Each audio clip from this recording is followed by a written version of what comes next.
Wametuingiza kwenye kilindi ambacho hatuwezi kujiokoa. Wametunyima haki zetu za kuweza kuchagua viongozi wetu ambao tunawahitaji. Wakataka wao na wahitaji wao ndio wachague wao. Sasa mimi nikaona binafsi nikae nipumzike, nifanye shughuli zangu. Nafikiri mtanikumbuka. Naitwa Bulebule Juma Kisaira Baramba Bajeruvugira Ntegiri toto la Kiha Jeshi Yose Mkoba Shida. Kwa majina naitwa James Kabepele. Mimi nilikuwa mwenyekiti wa Chama cha Demokrasia na Maendeleo mkoa wa Tabora.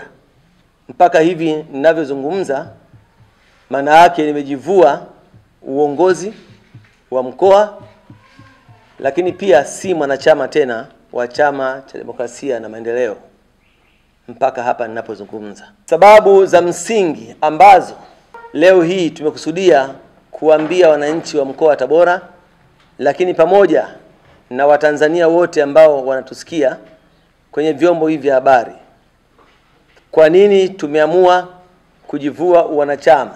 Siasa ni utashi wa mtu, ni hoja za msingi ambazo kila Mtanzania, kila binadamu anaweza kuzisimamia kwa ajili ya kutengeneza mustakabali wa maisha yake, maisha ya jamii na maisha ya taifa kwa ujumla. Hiyo tumefanya mambo mengi ndani ya Chama cha Demokrasia na Maendeleo. Nimeamua kuachia madaraka haya makubwa ya mkoa, na si kwa tamaa ya kitu chochote, bali kupumzisha akili kutokana na madhila makubwa ambayo yapo ndani ya chama chetu kilichokuwa tunakiongoza. Ndugu zangu, Chama cha Demokrasia na Maendeleo kimekuwa na mwelekeo mbovu. Tulikiamini sana na kilikuwa chama kikuu cha upinzani kwenye nchi yetu, lakini sasa kimekuwa chama cha wanaharakati, sio chama cha siasa. Tumeona matukio makubwa, wale ambao wameshiriki chaguzi kuu ndani ya chama. Kuna mpasuko mkubwa ambao umejitokeza, makundi mawili yamehasimiana. Imefikia hatua kundi ambalo limeshindwa linaonekana kuwa ni adui mkubwa kwa kundi ambalo limeshinda.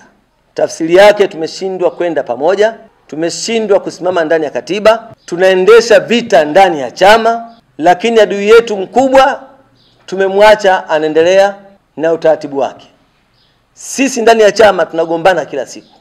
Yaani hakuna jitihada zinazofanyika juu ya chama tawala, lakini jitihada zinafanyika ndani ya chama, na jitihada hizi zinazofanyika ni vita, kushambuliana viongozi kwa viongozi. Kwa hiyo tumedhalilishwa sana, tumetukanwa sana. Kuna watu wamefanya presi kulaumu viongozi wa mkoa, viongozi wa kanda,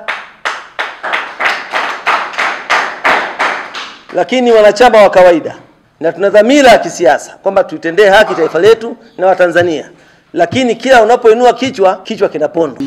Ni wanachama kubwa ambao hatuna chama.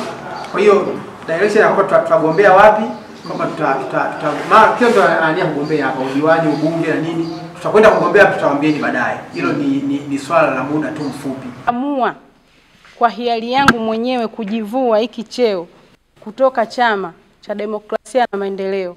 Tumefanya vitu vingi sana, lakini tumekuwa na shida. Tumeamua kuondoka Chadema. Ili kuwa mwanafamilia bora wa Global TV, usisahau kusubscribe, like, kushare na kucomment. Baada ya kusubscribe, bonyeza alama ya kengele ili kupata taarifa kwa kila video inayopanda Global TV Online.